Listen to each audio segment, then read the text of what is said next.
శుభోదయం మిత్రులారా. పద్యకవిత్వము రచన ఇప్పగుంట సూర్యనారాయణమూర్తి. శీర్షిక దుర్గతి, అంటే దారి తప్పిన గతి, మార్గము. రాతము పూర్వకాలమున లాలన పర్వము పల్లె పట్టులన్ సాతము పంచినారు మది చల్లని దీవనలందజేయుచున్ వాతలు పెట్టి నిల్చినది పారమునందని నూతన సంస్కృతిన్ యాతము రూపుమారి మర్యాదలు నేడిట మృగ్యమై నిలున్. మిత్రులారా, ఈ పద్యభావము పూర్వకాలానికి ప్రస్తుత కాలానికి ఒక చిన్న సామ్యం, సంబంధం, మార్గం ఏం జరుగుతుందని చెప్పడానికి మీకు ఈ పద్యం రాశాను. రాతము అంటే దానము. రాతము పూర్వకాలమున లాలన పర్వము. పూర్వకాలములో దానం చేయడం అనేది ఒక లాలన, దగ్గరికి తీసి లాలిస్తాం, పసిబిడ్డలు లాలించినట్టుగా. అది పల్లె పట్టుల్లో ఉండేది.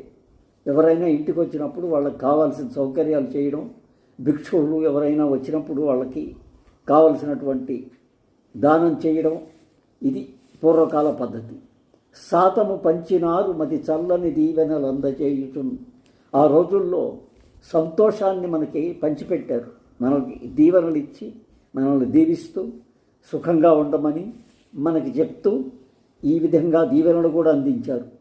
కానీ ప్రస్తుతం వాతలు పెట్టి నిలిచినది పారమునందని నూతన సంస్కృతిని, ఈ నూతనమైన సంస్కృతి విరుద్ధంగా తయారైపోయి వాతలు పెట్టి నిలిచినది.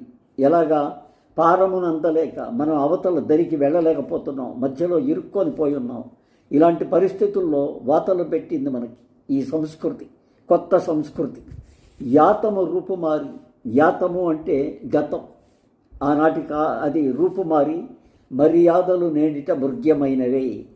ఇప్పుడు ఈ కాలంలో ఆ పద్ధతి మారిపోయి ఈ మర్యాదలు లేకుండా జనానికి ఒకరికొకరు సర్దుబాటు చేసుకోవడం, మంచిగా అందరికీ కావలసిన సౌకర్యాలు కలుగజేయడం, ఉమ్మడి కుటుంబంలాగా ఊరంతా ఉండడం అనేటువంటిది ఒక పద్ధతి ఈనాడు కనపడడం లేదని చెప్పడానికి ఈ పద్యం రాశాను.